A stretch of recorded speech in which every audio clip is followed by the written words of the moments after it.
Bonjour, nous examinons aujourd'hui le psaume 9. Nous continuons donc notre série d'études bibliques sur les premiers psaumes. Et nous voilà arrivés à ce psaume 9, un psaume relativement long. C'est le plus long du psautier jusqu'ici. Alors certes, on n'en est qu'au psaume 9, il y en a 150, donc il y a encore largement de la matière plus loin. Et on est encore très loin du recordman du psautier, le psaume 119, et même d'autres psaumes nettement plus longs que celui-ci. Mais je vous invite donc à découvrir et dans un premier temps à lire ensemble ce psaume 9. Je lis donc à partir du verset 1. Psaume 9, verset 1. Au chef de chœur, sur la mélodie de « Meurs pour le Fils », psaume de David. Je te louerai, Éternel, de tout mon cœur, je raconterai toutes tes merveilles. Je ferai de toi le sujet de ma joie et de mon allégresse. Je chanterai ton nom, Dieu très haut. Mes ennemis reculent, ils trébuchent, ils disparaissent devant toi. Car tu soutiens mon droit et ma cause. Tu sièges sur ton trône en juste juge. Tu réprimandes les nations. Tu détruis le méchant. Tu effaces leur nom pour toujours et à perpétuité. Plus d'ennemis, des ruines éternelles. Tu as détruit des villes et leur souvenir est perdu. L'Éternel règne pour toujours. Il a dressé son trône pour le jugement. Il juge le monde avec justice. Il juge les peuples avec droiture. L'Éternel est une forteresse pour l'opprimé, une forteresse dans les moments de détresse. Ceux qui connaissent ton nom se confient en toi, car tu n'abandonnes pas ceux qui te cherchent, Éternel. Chantez en l'honneur de l'Éternel qui siège à Sion. Proclamez ses hauts faits parmi les peuples. Car il venge le sang versé, il s'en souvient. Il n'oublie pas le cri des malheureux. Fais-moi grâce, Éternel, vois la misère où me réduisent mes ennemis. Retire-moi des portes de la mort, afin que je raconte toutes tes louanges dans les portes de Sion et que je me réjouisse de ton salut. Les nations tombent dans la fosse qu'elles ont creusée, leur pied se prend dans le filet qu'elles ont caché. L'Éternel se fait connaître, il fait droit, il prend le méchant à son propre piège. Jeu d'instruments. Pause. Que les méchants rejoignent le séjour des morts avec toutes les nations qui oublient Dieu, car le pauvre n'est pas oublié définitivement. L'espérance des malheureux n'est pas perdue pour toujours. Lève-toi, Éternel, que l'homme ne triomphe pas, que les nations soient jugées devant toi. Frappe-les d'épouvante, Éternel, que les peuples sachent qu'ils ne sont que des hommes. Pause. Jusqu'ici la lecture de la parole de Dieu. Alors de quoi est-il question dans ce psaume 9 ? Je vois en particulier trois thèmes qui s'entrecroisent dans ce psaume, qui reviennent régulièrement. Il y a le thème de l'adoration, il y a la déclaration de vérité sur Dieu, des expressions de confiance, et il y a des appels à l'aide, autrement dit des prières pour que Dieu intervienne. Donc, l'adoration, on pourrait dire la louange, la proclamation et l'intercession. On trouve ces trois thèmes qui reviennent régulièrement. Et on verra comment tout cela s'articule dans le psaume. Mais auparavant, nous allons regarder d'un peu plus près la structure du texte.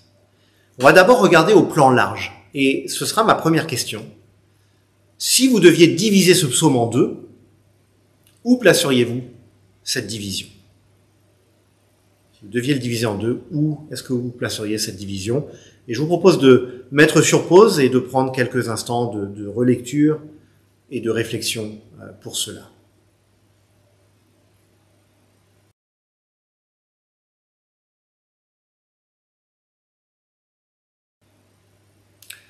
Alors diviser le psaume en grande partie n'est pas tout simple. Mais on peut repérer, il me semble, une transition entre les versets 13 et 14. Des versets 1 à 13, le psalmiste est dans un registre qu'on pourrait appeler déclaratif. Il proclame les louanges de Dieu, il déclare des vérités qui concernent Dieu. Pour le gros, en tout cas, de cette section, c'est de cela qu'il s'agit. À partir du verset 14, on passe à une dominante d'intercession, de prière, de requête adressée à Dieu. Il y a encore des déclarations sur Dieu, il y a encore de la louange, mais elle se situe dans un cadre qui est dominé par la prière adressée à Dieu. Maintenant, je vous propose de prendre encore quelques minutes pour essayer de dégager une structure un peu plus précise. Je pense que c'est un bon investissement de prendre ce temps pour se familiariser avec le texte, pour voir comment il s'articule. Si vous mettiez, on va poser la question ainsi. Si vous mettiez ce psaume en page, vous êtes éditeur, vous devez mettre le psaume en page et vous devez placer des paragraphes, où les placeriez-vous? Je propose de mettre sur pause, de relire le texte et de prendre quelques minutes pour répondre à cela.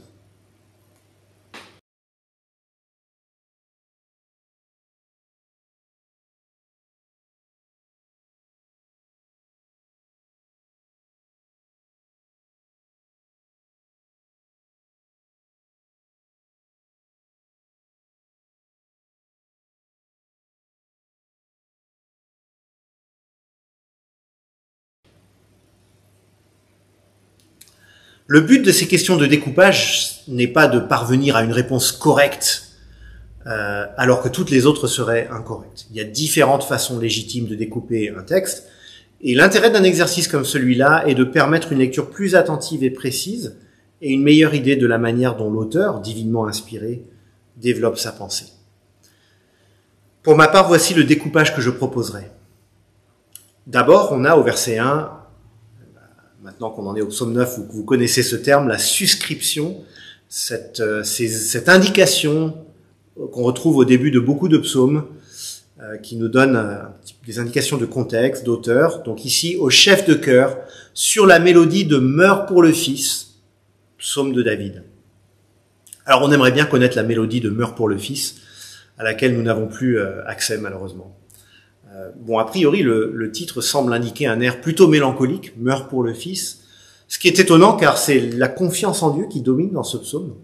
Mais en tout cas, nous avons un rappel que ce psaume avait vocation à être chanté. Et à être chanté sur l'air d'un chant qui était déjà connu. Un petit peu comme par exemple le cantique que beaucoup connaissent sans doute, « Ô toi dont les bienfaits », est appelé à être chanté sur l'air de God Save the Queen, l'hymne britannique. C'est un peu ce même principe qu'on trouve ici. On chante cela sur l'air de Meurs pour le Fils. Ça, c'est pour le verset 1. Ensuite, les versets 2 et 3, on a une expression de louange. Le psalmiste, on y reviendra, commence par l'adoration. Ensuite, au verset 4 à 7, l'idée centrale, c'est « Dieu a vaincu mes ennemis ». Puis au verset 8 à 9, le psalmiste nous présente Dieu comme juge des nations. Et on verra qu'il reviendra à ce thème un petit peu plus loin. Dieu juge des nations. Au verset 10 à 13, ce qui commence par « Le Seigneur soutient des opprimés et malheureux », on a cet accent sur Dieu qui vient au secours des faibles, de ceux qui ont besoin de lui. Et puis, ça débouche sur un chant de louange. Et puis au verset 14 et 15, on a un appel à la délivrance. « Fais-moi grâce, Éternel ». Un appel à la délivrance. Au verset 16 à 17, on revient à ce thème de Dieu juge des nations, qu'on a vu un petit peu plus tôt. Dieu juge universel. Et puis, section 18 à 21, un appel à Dieu pour qu'il juge. Donc, c'est lié à ce qu'on a vu précédemment, mais on a ici un appel au jugement de Dieu.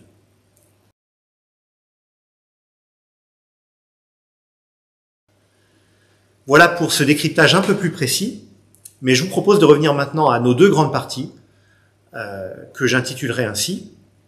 Au verset 1 à 13, une adoration fondée sur la confiance, et puis au verset 14 à 21, une confiance qui conduit à la prière. Une adoration fondée sur la confiance, une confiance qui conduit à la prière. On commence donc par une adoration fondée sur la confiance. Je précise juste que même si nous allons approfondir tout cela, il nous faudra forcément être synthétique, d'autant que le psaume est un peu long et nous ne pourrons pas traiter en profondeur tout ce qui mériterait de l'être. Premièrement, donc, une adoration fondée sur la confiance. Qu'est-ce qui suscite la louange du psalmiste au verset 2 et 3? Vous mettez sur pause, je propose donc de mettre sur pause et de prendre quelques instants pour répondre à cette question. Qu'est-ce qui suscite la louange du psalmiste au verset 2 et 3?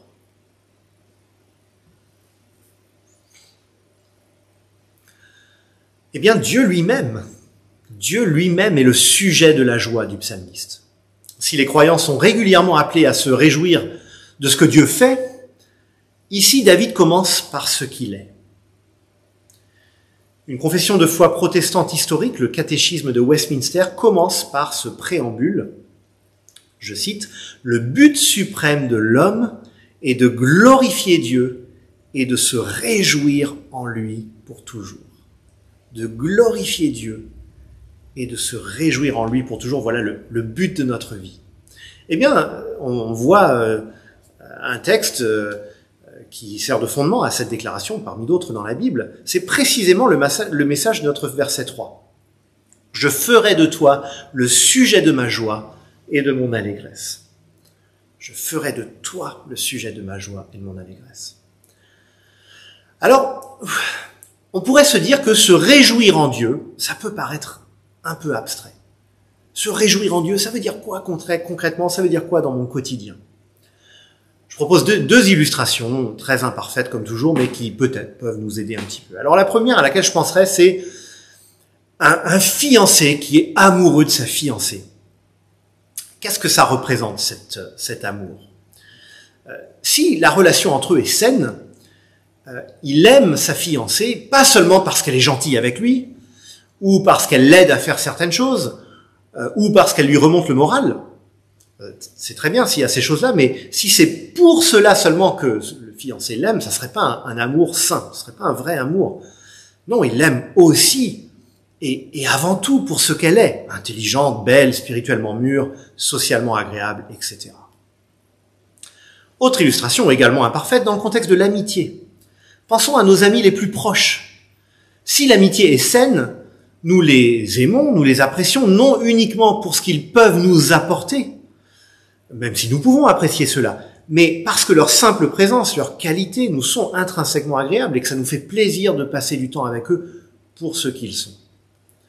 Alors, ce sont des comparaisons très limitées, évidemment, et nous verrons un peu plus loin que foncièrement, elles sont même incomplètes pour illustrer ce que doit être notre amour pour Dieu, même en termes de la nature de cet amour. Mais il s'agit simplement de mettre en évidence un amour pour Dieu qui trouve sa source dans la personne de Dieu, dans l'être de Dieu, et non seulement dans ce qu'on reçoit de lui.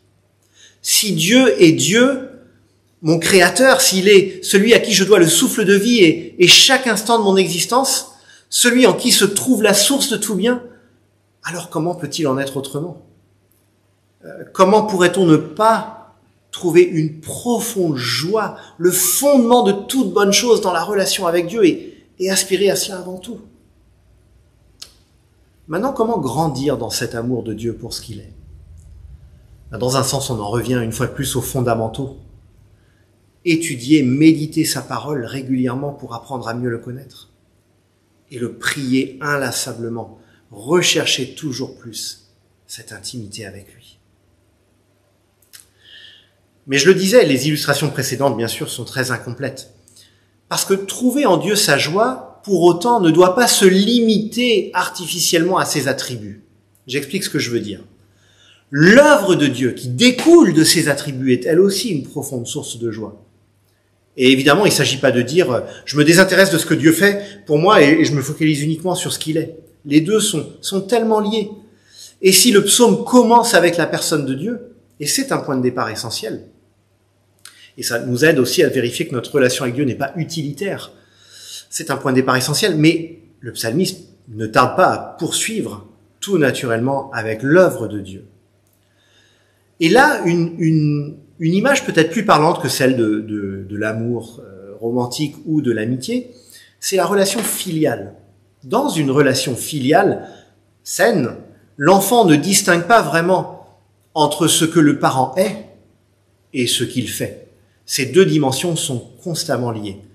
Dans une bonne relation filiale, l'enfant aime son père ou sa mère parce qu'il ou elle le connaît, parce qu'il a appris à se familiariser avec lui ou elle, parce qu'il se sent à l'aise dans sa simple présence. Donc la personne, l'être, est fondamentale. Mais l'enfant aime son père ou sa mère aussi parce qu'il trouve en eux une source de protection, de réconfort, de pourvoi à ses besoins. Et ce n'est pas malsain, car c'est précisément la nature de la relation qui veut cela. Or, ce n'est pas pour rien que notre relation avec notre Père Céleste est décrite comme filiale. Le psalmiste commence donc par cette belle expérience d'adoration, de joie en Dieu, et il va puiser là sa confiance pour faire face aux difficultés qu'il rencontre, comme le montre la suite du psaume. Question suivante. Les références plurielles de ce psaume aux ennemis, on y fait référence au verset 4 à 7, puis le psalmiste y revient plus tard, c'est une thématique qu'on retrouve aussi ailleurs dans les psaumes et qui peut nous mettre mal à l'aise. Mais qu'est-ce qui encourage David précisément? Et, question liée, dans quelles circonstances pourrions-nous faire nôtre de telles paroles? Alors c'est un peu... Il y a plusieurs questions dans la question, mais je vous propose de réfléchir à ce thème et de prendre quelques minutes pour cela.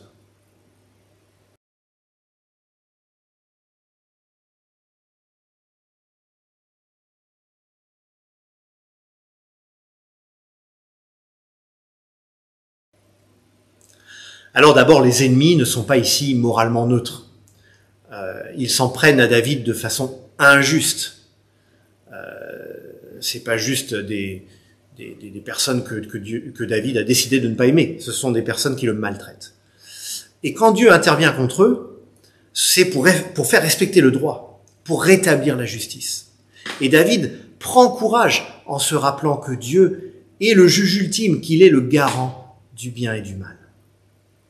On peut souligner le fait que David envisage les ennemis à grande échelle, verset 6, les nations, on pourrait traduire les païens, mais aussi au niveau individuel, mes ennemis, mon droit et ma cause, versets 4 et 5. Mes ennemis, mon droit, ma cause.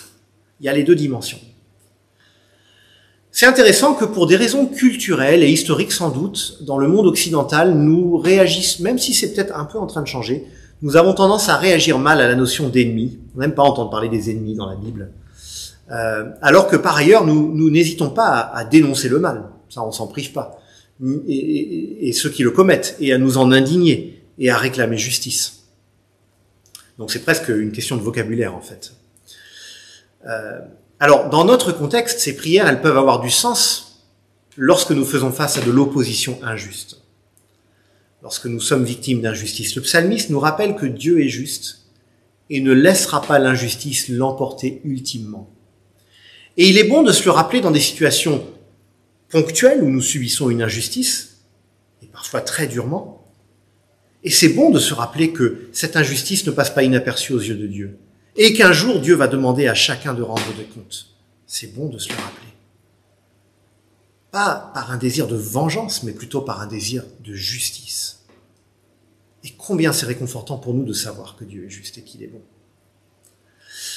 Et a fortiori, c'est vrai lorsque nous subissons une injustice chronique ou systémique.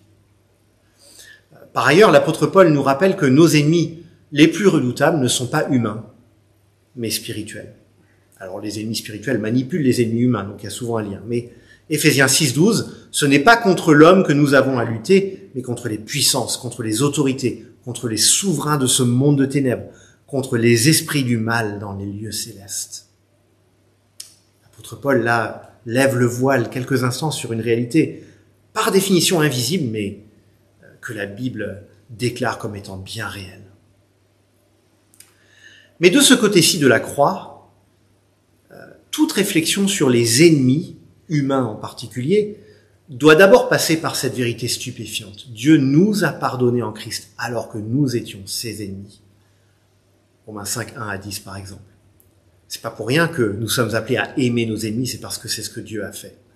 Et dès lors, nous ne pouvons plus voir nos ennemis humains, pécheurs comme nous, de la même manière. Nous avons tout autant besoin qu'eux de la grâce de Dieu. Nous attendons toujours avec espérance le jour où Dieu fera rendre des comptes à chacun. Mais nous sommes conscients que si nous pouvons attendre ce jour avec espérance et joie, et pas avec crainte à cause de notre propre injustice, c'est par la croix, par la grâce, offerte en Jésus. Et ainsi, il est normal que notre perspective sur les ennemis soit un peu différente que celle de David, qui rédige ce psaume avant la croix, mais dans l'espérance de la justice de Dieu.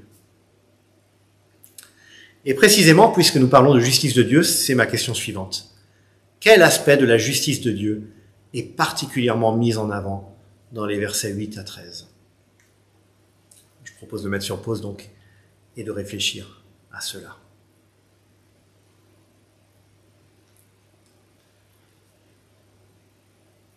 Au verset 10, on voit que Dieu prend soin des opprimés. Verset 13, des malheureux, de ceux dont le sang a été injustement répandu. Verset 13. Dieu est un sauveur, un libérateur, un juge qui, d'une certaine manière, renverse les injustices de la terre. Alors, la Bible n'enseigne pas qu'il y aurait une frontière hermétique entre les méchants d'une part et les gentils de l'autre. Elle enseigne que tous sont pécheurs.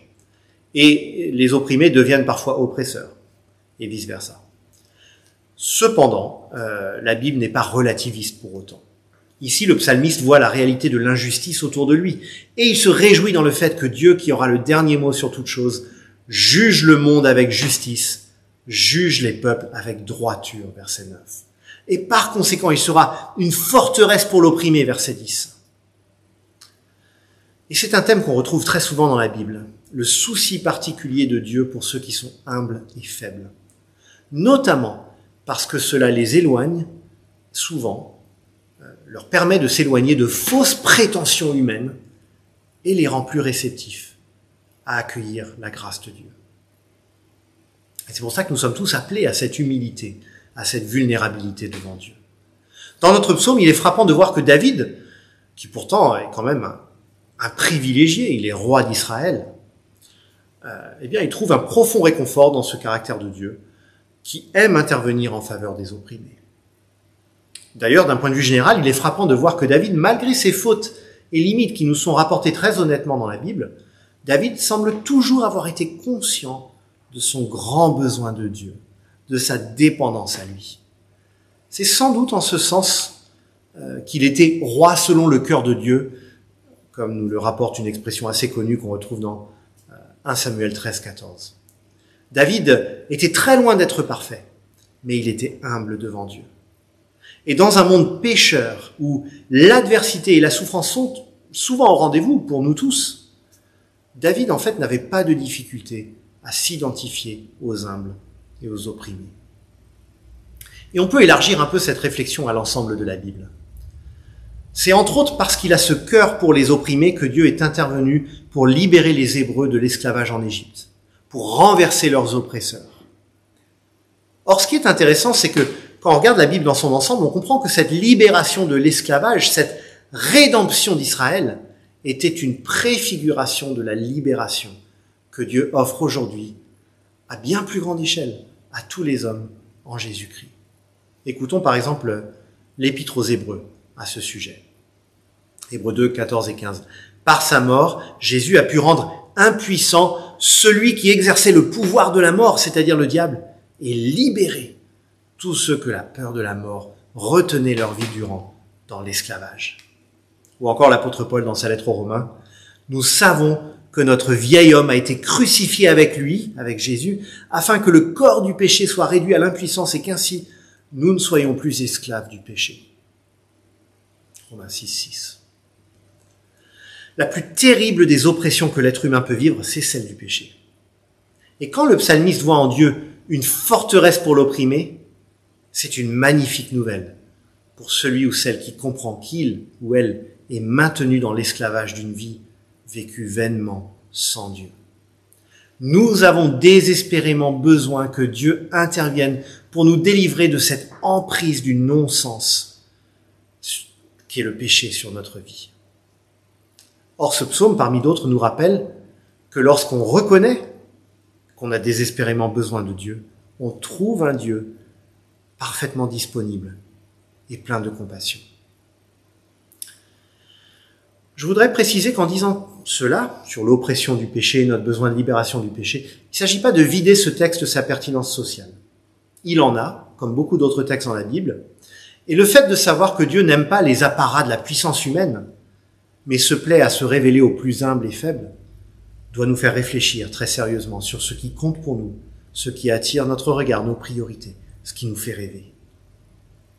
Mais nous devons comprendre que Dieu voit au-delà des injustices de nos sociétés. Il les voit. Il les voit et il en fera rendre compte. Mais il voit au-delà de cela. Il voit l'injustice fondamentale qui tient nos cœurs sous emprise. une injustice dont nous sommes à la fois coupables et victimes. Et c'est pour nous libérer de cette emprise, cette oppression, qu'il nous a envoyé Jésus. Pour résumer cette première moitié du psaume, nous pourrions dire que David puise sa confiance dans ce qu'il sait de Dieu, son caractère, ses œuvres, et que cette connaissance de Dieu le conduit à l'adoration. On pourrait dire en fait que devant les difficultés de la vie, David fait le choix de l'adoration. Ça peut paraître contradictoire à première vue. Quand les temps sont difficiles, on adore. Et en fait, ça ne l'est absolument pas. Au contraire, dans un monde qui s'est détourné de Dieu, nous avons plus que jamais besoin de trouver notre joie et notre espérance en Dieu. Plutôt que de céder à l'inquiétude, voire au désespoir, nous devrions voir dans les épreuves une occasion de venir à Dieu, de méditer les vérités autour de sa personne et de ses œuvres, et d'y trouver là un profond réconfort. Mais ça n'empêche pas d'appeler à l'aide. Et c'est ce que David va faire dans la seconde moitié du psaume. Nous la traiterons plus brièvement. Une confiance qui conduit à la prière. À partir du verset 14, le psalmiste s'adresse directement à Dieu dans la prière, on l'a dit. Fort de la confiance et de l'adoration qu'il a exprimée jusqu'ici, il se tourne vers ce Dieu qui a compassion des faibles et il s'adresse à lui dans sa faiblesse précisément. Fais-moi grâce, verset 14, Éternel, vois la misère où me réduisent mes ennemis, retire-moi des portes de la mort afin que je raconte toutes tes louanges dans les portes de Sion et que je me réjouisse de ton salut. En fait, on constate que David a tiré les conclusions de ce qu'il a dit précédemment. Dieu est un Dieu qui prend soin de ceux qui souffrent, de ceux qui sont humiliés et opprimés. Eh bien, David en profite. Il fait appel à sa délivrance. On ne sait pas exactement à quelle situation David faisait face au moment d'écrire ce psaume. On sait que, malgré sa fonction de roi, il a souvent souffert. Et notamment, dans sa jeunesse, alors en partie avant d'être roi, lorsqu'il a été persécuté par son beau-père Saül. En tout cas, David implore un Dieu dont il connaît le caractère et les préoccupations. Il prie à quelqu'un avec qui il cultive la relation.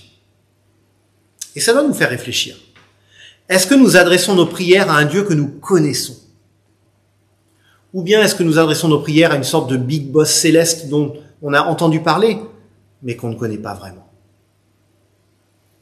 Ça peut être parfois une bonne première étape d'essayer de prier un Dieu qu'on ne connaît pas encore vraiment, mais évidemment, on ne peut pas s'arrêter là. Et si on en reste là, on risque de tout baser sur l'expérience immédiate. C'est-à-dire que, en fait, si je connais pas vraiment ce Dieu auquel je parle, eh bien, si je ne reçois pas ce que j'ai demandé, ou pas comme je l'ai demandé, ou si j'ai le sentiment que Dieu ne répond pas, eh bien, je vais me dire que le Big Boss, il est défaillant. Alors peut-être que Dieu n'existe pas finalement, ou bien il n'est pas vraiment bon, ou il s'intéresse pas vraiment à moi, ou bien peut-être c'est ma prière et ma foi qui n'étaient pas suffisamment ferventes. Mais avec les personnes les plus proches de nous, lorsqu'on échange, lorsqu'on interagit, même quand ça ne va pas toujours dans le sens qu'on voudrait, on ne remet pas en jeu toute la relation. Précisément parce qu'on a une confiance fondamentale. Et comme on connaît la personne, on va s'adresser à elle d'une manière plus juste, plus pertinente que si on la connaissait à peine. Mieux nous connaîtrons Dieu, plus nous bâtirons une confiance en lui qui ne dépend pas des circonstances, mais qui sera puisée dans ce qu'il est d'une part, et ça change pas, et dans ce qu'il a déjà fait pour nous d'autre part, ça change pas non plus. Mieux nous connaîtrons Dieu, plus nous aurons constamment à l'esprit la bonté dont il nous a fait part une fois pour toutes par Jésus, son pardon, sa présence constante par le Saint-Esprit, ses promesses. Et plus notre foi sera suffisamment riche et forte pour encaisser les difficultés de la vie. Dans les versets 14 et 15, on retrouve aussi une idée qui est assez fréquente dans les psaumes. D'ailleurs, on l'a vu il y a quelques semaines en examinant le psaume 6. David demande à Dieu de le sauver de la mort pour qu'il puisse continuer à l'adorer. « Retire-moi des portes de la mort afin que je raconte toutes tes louanges. » Et comme nous l'avions dit en étudiant le psaume 6, à première vue, ça peut nous surprendre et ça peut nous sembler une sorte de chantage bizarre. Mais en y regardant plus en profondeur, on revient à nouveau à la richesse de la relation entre David et Dieu. Vivre pour David, c'est avant tout vivre avec Dieu et pour Dieu. Et ça nous rappelle l'apôtre Paul qui dit « Car pour moi, la vie, c'est le Christ ». Si vous voulez savoir ce qu'est le plus important pour quelqu'un, un assez bon indicateur en général, c'est de savoir de quoi il ou elle parle le plus souvent. Quand quelque chose nous passionne, on est souvent intarissable. Je ne dis pas que c'est un parfait indicateur, mais c'est un assez bon indicateur. Eh bien, David n'imagine pas une relation avec Dieu qu'il garderait pour lui. Vivre avec Dieu et pour Dieu, ça veut dire exprimer ouvertement sa louange. Et c'est d'ailleurs pour ça que plus notre relation avec Dieu est riche et profonde, moins ce sera difficile, même si ça le sera peut-être encore, d'en parler autour de nous, que ce soit avec des croyants, que ce soit avec des non-croyants. Plus c'est au centre de notre vie, plus ça va devoir sortir, ça va devoir s'exprimer.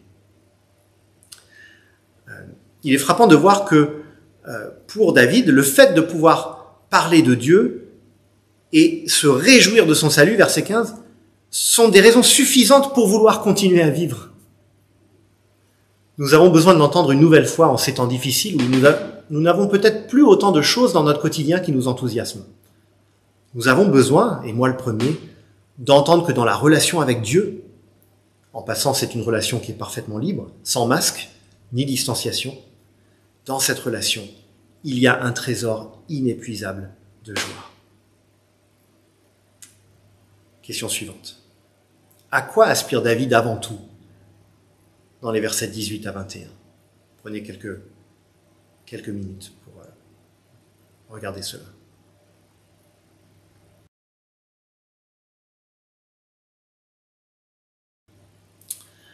Ces 3 versets sont dans le registre de l'imprécation. Ce qu'on appelle l'imprécation, ce sont ces psaumes ou sections de psaumes, on trouve ça chez les prophètes parfois aussi, où on en appelle directement à la justice de Dieu contre ceux qui font le mal.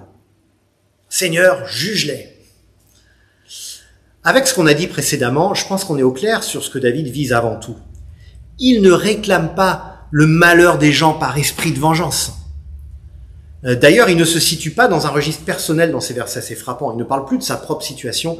Son désir, c'est que la parfaite justice de Dieu, qu'il a déjà célébrée, triomphe des fausses justices humaines. Verset 20. Lève-toi, Éternel, que l'homme ne triomphe pas. Verset 21. Que les peuples sachent qu'ils ne sont que des hommes. Alors, ces versets sont très à contre-courant parce que nous vivons dans une société humaniste où on aime célébrer l'homme.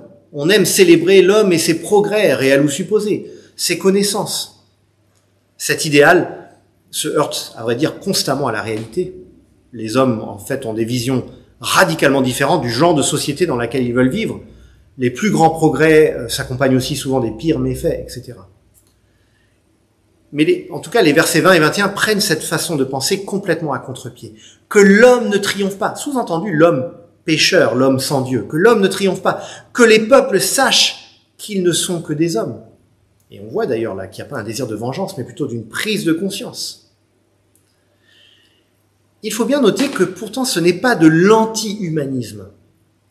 La vision biblique est profondément soucieuse de l'épanouissement humain.